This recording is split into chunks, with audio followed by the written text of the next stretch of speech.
This is the current federal tax developments for the week of March the 25th, 2019. Current federal tax developments are brought to you by Kaplan Financial Education and by your state society of CPAs. I'm Ed Zollers, and we're going to be talking this week about what's gone on in the area of taxes in this past week.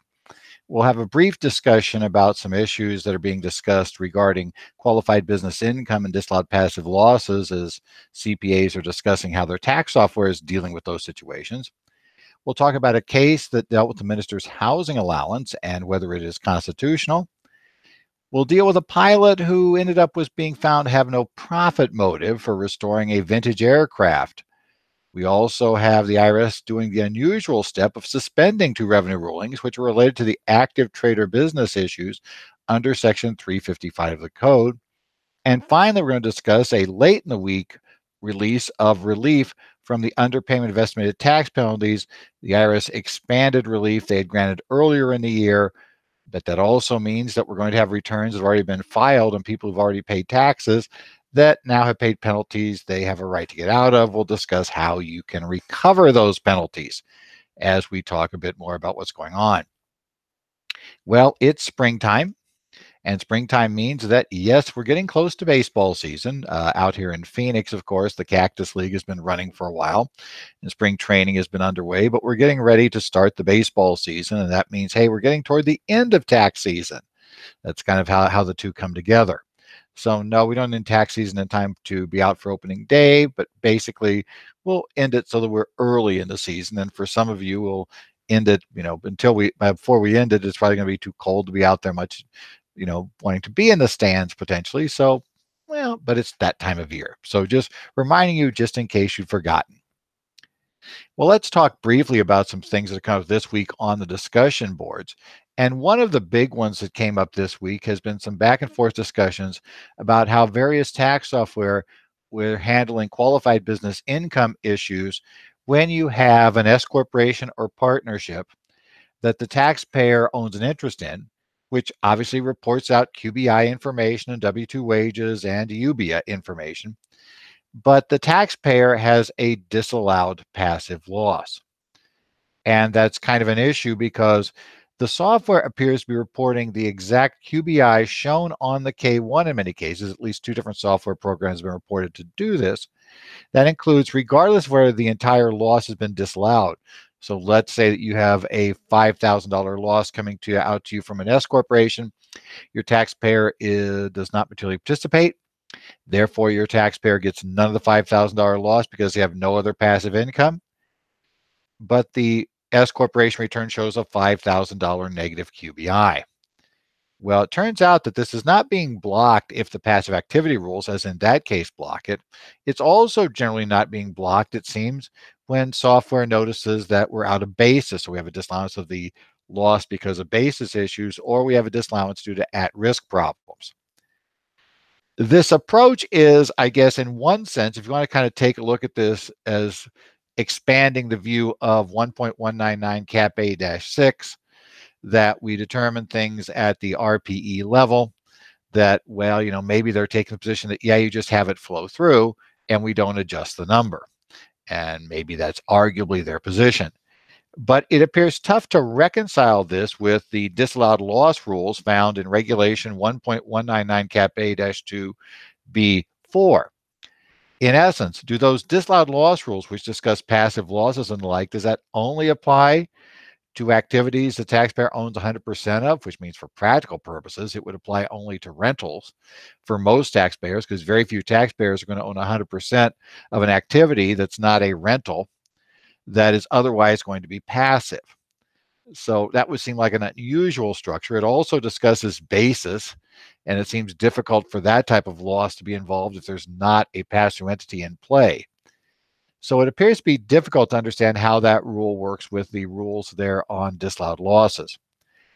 My guess is it's not really that software companies have yet decided this is how it should be done.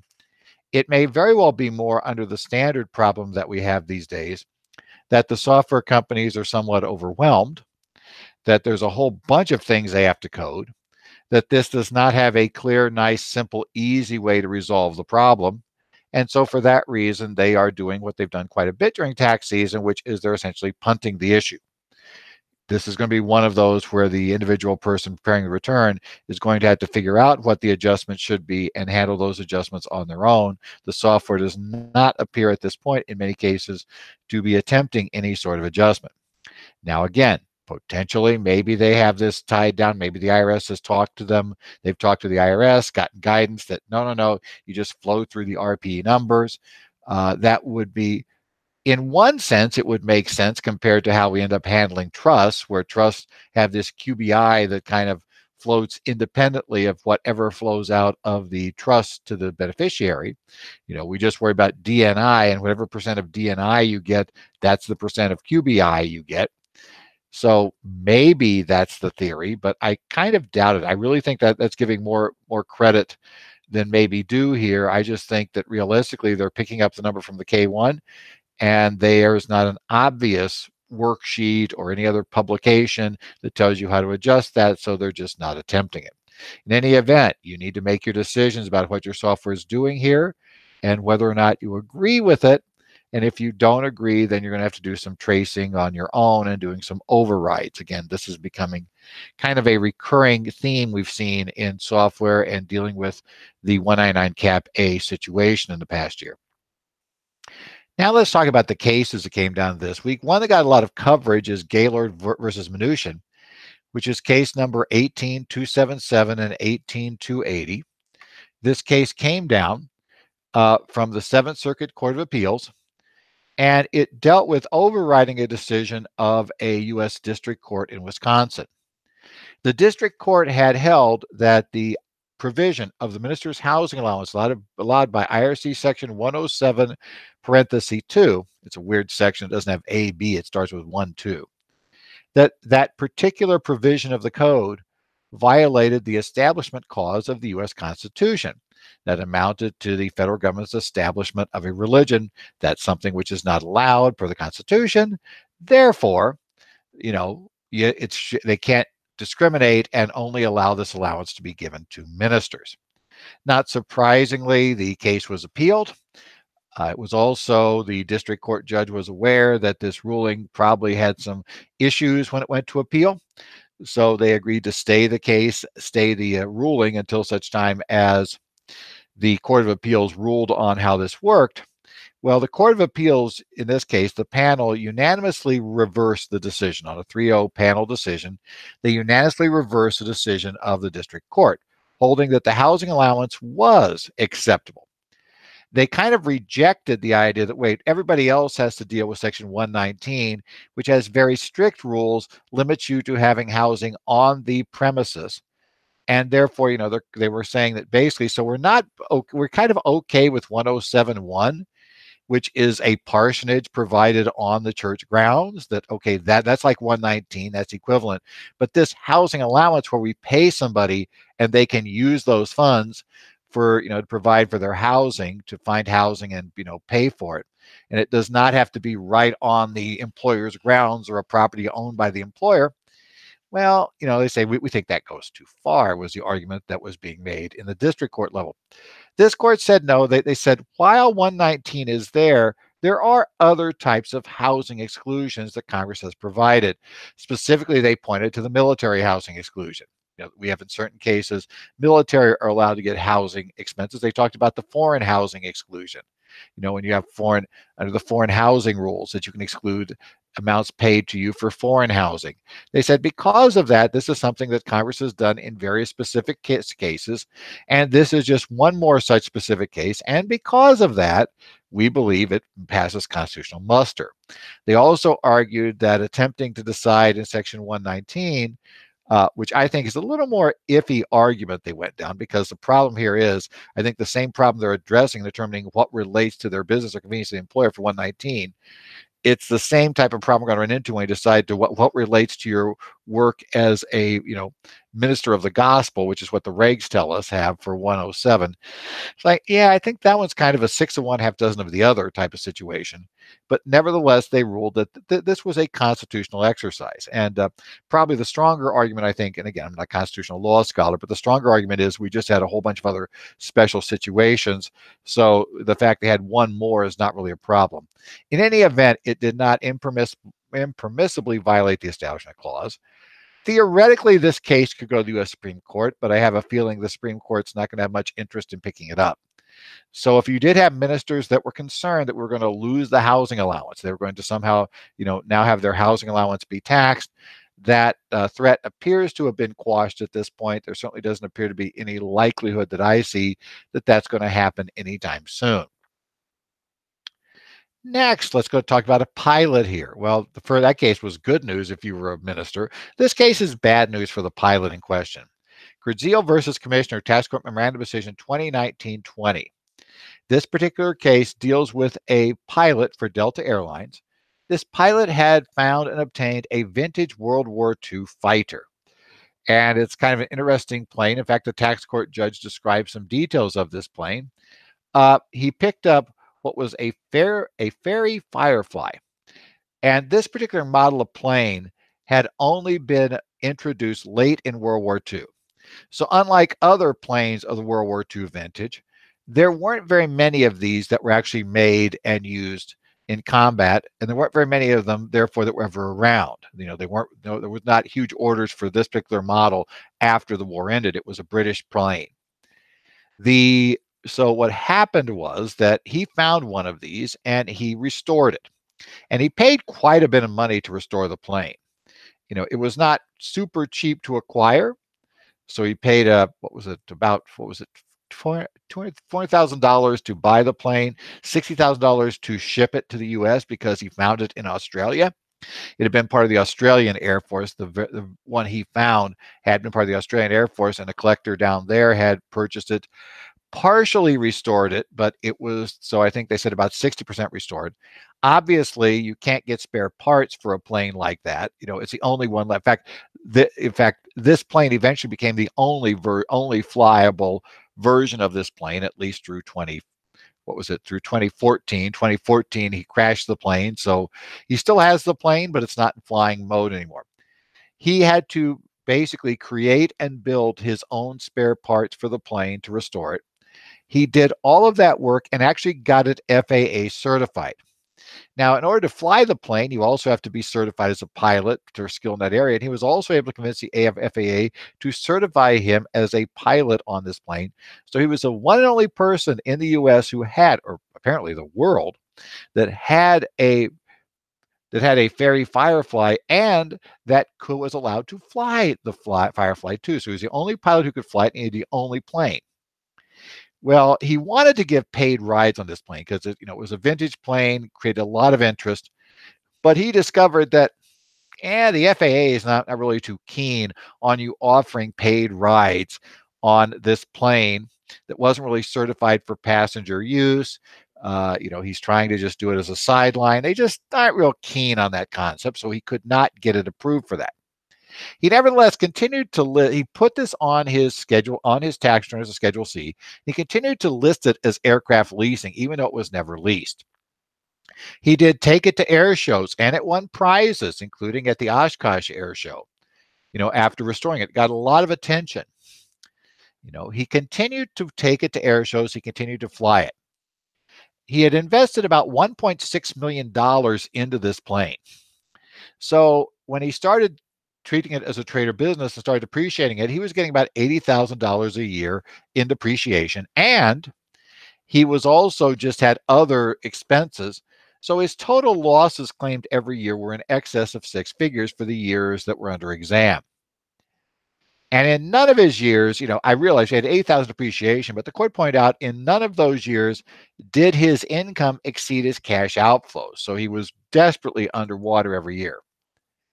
Now, there was a possibility, though. So the court took a look at this and said, I wonder if he, had a profit motive. And the court did mention, I thought it was kind of interesting in passing, the reference to this test that's involved for whether or not you have a trade or business, whether or not you have profit motive. And the Seventh Circuit Court of Appeals, we already mentioned them, had previously referred to this as what we find in the regs. They referred to that in the Roberts case in 2016 as a goofy test. In the Seventh Circuit, they are not using this, this basically the 9-factor test. But the court noted this case would go to the Ninth Circuit, so they did look at the 9 factors. So the 9 factors are found in Regulation 1.183-2A. And its theory is we look at each of these and we balance them to see whether they're pro or con. And they go through the factors. Now, most of the factors worked against the taxpayer or were neutral.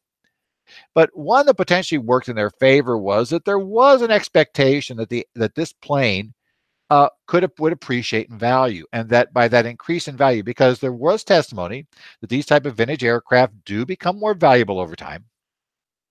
And clearly, he could expect potentially that he would get back his $1.6 million he put in the plane, plus potentially the amounts that he was losing every year, negative cash flow to keep the plane flying and take it to air shows, because that would allow him to sell the plane at this big gain.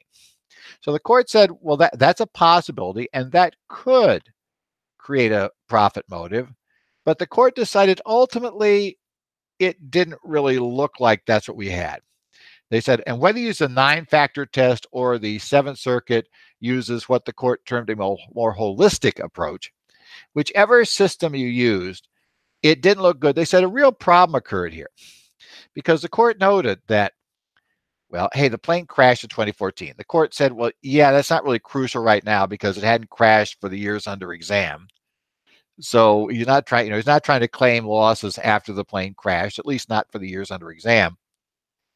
But they said, but that was useful in a different way. He said, the taxpayer admitted that this vintage of plane, flying it, presented certain risks. And obviously, a plane that has been crashed is going to be worth substantially less than a plane that is still airworthy. And the court noted, despite those risks, he continued to fly the plane, right, for 15 years after it was restored. 15 years after the restoration, after it went to those air shows like in Oshkosh and won the grand prize. The court noted if you were going to sell it for appreciation 15 years ago, when the plane had just won those awards and just been restored and was getting all this press coverage, that would have been the time to sell the plane. The fact that he did not sell it then, didn't even attempt to sell it then, and didn't even try to get an appraisal on the plane until apparently the crash in 2014, suggested to the court that realistically he was not looking at the increase in value as his profit motive for this plane. Rather, as the IRS was suggesting, he's a guy that just likes tinkering with planes and he likes flying them. And because of that, and he had enough income to allow him to offset this. So he could afford to do it. And because of that, the court found that there was no true profit motive. And because of that, the losses were disallowed. This is not surprising. If you have a series of losses for many years, which he did, large losses many years, the IRS almost always will eventually come knocking, asking you what's happening. It's bad if it looks like when you have things like this, it always looks bad. And this is kind of the Seventh Circuit's holistic approach. But as a practical matter, if the taxpayer has a lot of other income and resources, does not need this to make money, it's something that clearly is something that the taxpayer enjoys doing recreationally. And the taxpayer does not seem to take the types of steps that would make sense if somebody truly was just trying to do it for profit reasons. And the big problem is if somebody really was doing this solely for the profit motive, they probably wouldn't keep operating it when it was losing money every year. That's always been a big problem. Why are you doing this? You're not changing how you're doing it. You're losing tons of money every year. Or number two, like in this case, even if you do have this theory that it will appreciate in value, you don't really seem to be trying to figure out when's the best time to sell it and how to get the most value for it. And so not surprising in this case that the taxpayer at the end of the day was found not to have a profit motive and the loss was disallowed. Revenue ruling 2019-09 did something rather unusual. This was issued on March the 21st. Now, the IRS and the Treasury are conducting a study on Section 355 of the Internal Revenue Code. 355 deals with spinning out controlled corporations, right? We want to split up a corporation, so we want to try to piece it out.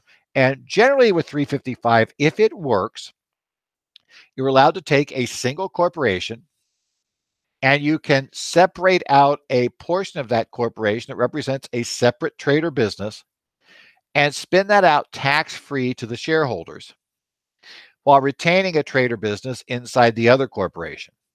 One of the requirements is we have to have two active trades or businesses that have to be carried on for specific periods of time. It's all defined in Section 355. And where we're going to see the active trade or business definition is found at 355B. Well, the IRS back in the 1950s had issued a couple of revenue rulings dealing with the concept of an active trade or business. And the revenue rulings 57-464 and 57-492. Those rulings both suggested that you could not have an active trade or business if, in fact, there was no revenue coming into the company. So it was, they don't specifically say that, but they strongly suggest it was a major factor in why in those two fact patterns, where we have some, different structures they're putting in, why those fact patterns, they couldn't come up with a 355 transaction that worked. The IRS has begun studying 355 because, there are some discussions about companies that are conducting some major research operations that would like to spin out the research portion only and have that be a separate trade or business and try to spin that out in a separate entity that would be done on a tax-free basis. Of course, the problem is, and the IRS announced this last year, and the revenue ruling today actually refers you back to the page where they have that discussion, where they're going to be looking at and studying whether that would make sense to allow that sort of 355 transaction. Well, in the end, they said in the interim, the IRS will rule in this area, and we're still studying how it works. Well, apparently they noticed that we had these two old rulings, but they didn't just basically say they no longer are applicable. They didn't revoke the rulings. They simply suspended them. They're saying, look, we think these rulings may be read to indicate that a lack of revenue bars active trade or business treatment. That's not how we're going to be handling this right now. So we are suspending these rulings. Now, suspending is a step separate from revoking the rulings. They didn't revoke them. In theory, this means they could come back unchanged. I suspect that won't be the case. I suspect they may come back in different form. And, the answer to one or the other may change as far as active trade or business, or it may not change for either one. I think they didn't want to revoke because revoke might suggest that, well, the answer is going to be these are each trade or businesses. They're not ready to state that. But it is highly unusual. The service does not very often suspend. In fact, they had to actually reference people back to the Internal Revenue Manual section that describes what suspension means because they assume that most people would not be aware of what suspended meant for a revenue ruling. Want to say, well, it is allowed. The Internal Revenue Manual describes how we can suspend a ruling. So these rulings are suspended if you're involved in corporate structures, if you're involved, especially in ones that are dealing with research activities, and you have a company that wants to try to do this sort of 355 distribution. You want to pay attention to this study. And this is just a little more information about what's going on in that area. Well, I was almost ready to, finish everything up. I was done for the week. We had all the material. And then suddenly notice 2019-25 came out on Friday. March the 22nd, the IRS issued notice 2019-25. 2019-25 modifies notice 2019-11 that was issued earlier in the year. 2019-11 was issued just before the filing season got underway. It was issued in mid-January, just before the IRS was going to start accepting tax returns. And what that notice said was that because of the Tax Cuts and Jobs Act, because people were confused about what the proper income would be, what their tax is going to be, how the withholdings were going to work, that the IRS was going to waive the underpayment of estimated tax rules if a taxpayer had paid in at least 85% of their taxes by January 15th. Now, that's down from the 90% rule we normally have. If they don't meet the, and also kind of got rid of the whole, you had to do it evenly during the year. If you don't meet 85%, though, you go back to the old rule. And the reality of that was you also went to 90% was your test or the prior year's tax. So some people complained. There were more complaints that there were people who were still underpaid this year. Some people are getting stuck with some issues in special cases. So there was some pressure put on to grant more relief. The Treasury Secretary Mnuchin last week, the prior week, had indicated to Congress that he was okay, supportive of granting more relief and going down to, let's say, 80%. But what happened this week in notice 2019-25 is we now got that number dropped to 80%. So as long as you paid in, as long as the taxpayer paid in 80% of the total tax ultimately due by January 15th, they're not subject to underpayment of estimated tax payment penalty. Now, of course, the problem is, and that's good news in one sense, but here's two problems. First problem, your software may automatically be checking the 85% rule now, but it's certainly not checking the 80% rule. So now you better stop and take a close look. Any return has underpayment of estimated tax penalty. You need to go back and see if the 80% rule would work. I think Treasury suggested that this would basically allow about 15% of the people who are underpaid, who are being penalized, no longer be penalized. So it's going to be a number, it's not going to be an insignificant number of returns that are going to be impacted. And the other problem is, what if the taxpayer had already filed the return and paid the tax? Well, Treasury suggests filing a Form 843. That's the claim for refund form, right? Or may remember that form. It's not used really often, but you do have that. It is the claim for refund and request for abatement of tax. And we've all kind of used it in special cases. Well, this turns out to be one of those special cases. So if your taxpayer's already done it. Now, what's not totally clear is, of course, what's going to happen to taxpayers who maybe have filed their return. They've set up, they're going to have electronic payment withdrawal, but now that withdrawal is going to be the wrong number. Is there any way to stop that system? My guess is probably not. And so they may still have to file the 843. In any event, it's going to be interesting to see how that works. I mean, some discussion may be talking about trying to use a superseded return to put another 1040 in the mix. And that's a possibility. I just don't know how the IRS systems are going to react to that. I understand the legal basis of superseded return. But whether the practical side of it's going to work in this case, who knows how the computers react. I also found it interesting the IRS did not apparently feel that they could identify taxpayers who would qualify for this relief. That kind of suggests that, as some people have kind of thought over the years, the IRS has trouble figuring out underpayment penalties, like when things were paid and how that works. They tend to have trouble with the software getting it to work. My guess is they just decided that'd be too big a programming project for them to go back, figure out who had paid in a penalty that shouldn't have paid it in, and just refund that balance. In any event, taxpayers who are affected, apparently the official guidance tells you need to file a Form 843 if they've already filed their return, and that's how you're going to get the money back, by doing the claim for refund. Not fun, probably not something you look forward to, not one of those great post-tax season deals. So yeah, check your returns you're letting go now. Make sure we don't have an 80% return that's qualifies for relief it's putting out with a 2210 penalty. But then also you're going to have to figure out who was impacted during the year and then bring those clients back in, file 843s. I suspect software vendors will put out at least scanning programs that will look for returns that appear to be affected by this. Maybe we'll get here sometime in the next week plus, our software will be updated to look for this. That's kind of one of those systems. I'm sure it drives the vendors crazy, because it's like, do we really want to touch the software right now and potentially break it? But so you don't want to rush a change out, but you also know that you're now doing returns that are technically charging penalties that shouldn't be. So it's going to be an interesting run for the software vendors who've had enough fun this year dealing with the new tax law. Well, this is just one more thing. We are getting to the end of tax season. Yes, we're within it. I guess I saw earlier, what was it, Friday? There were 25 days left till April 15th. So now we're down below that. We're going to go below 20 here, days left to the 15th. So we are approaching the time where actually tax season will end. Don't hear anything more recently about extending tax season. We had that introduced bill, but nothing seems to happen. So apparently we may actually end on April 15th. Make sure you take a look at your state society catalogs. Take a look at the courses we're going to be offering this year. We're going to be offering courses that are live. Some state societies are going to offer them live and going to be broadcast courses. So be sure to take a look for that, the offerings in the catalogs. We're going to be doing courses on a bunch of topics this year. Going to continue to talk about 199 Cap A because still a lot of confusion in that area.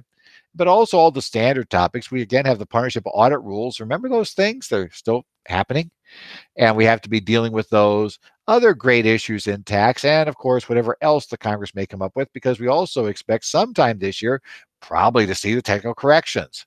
Well, we'll at least hope we do. So in any event, make sure you check your state societies, find your training for this year, get your continuing education in place, and we'll hopefully see you in the classes. This has been the Current Federal Tax Developments here for this week of March the 25th. You can catch our updates posted on the website at currentfederaltaxdevelopments.com. If you have any questions or comments, you can send them to me, Ed Zollers at currentfederaltaxdevelopments.com. On Twitter, my handle there is at Ed Zollers. And I also follow a number of online discussions. I follow the subreddit at reddit.com/r/taxpros. There have discussions on various tax-related matters. I also participate in the California Society of CPAs Tax Talk group, where you can find on Yahoo Groups. And I also am part of or follow the Connect sites for 3 state societies I'm a member of. That is for Arizona, New Jersey, and Minnesota. And I tend to step in and I'll see if there's something of interest. I may answer questions there. So if you see me there, you can post messages, post questions on those locations. It's not just me. There's going to be a whole bunch of people there who are very competent answering questions, back and forth discussions among CPAs. It's a very useful resource if you have access to it. So make sure you take a look at those. We'll see how this week goes. We've got another week, more fun. Who knows what's going to happen? This week looked to be nice and simple right till Friday when suddenly we got that change in underpayment. So who knows what other surprises remain for tax season. So take care. Have a good week where you don't apparently work too many hours. And we'll see you next week here on Current Federal Tax Developments.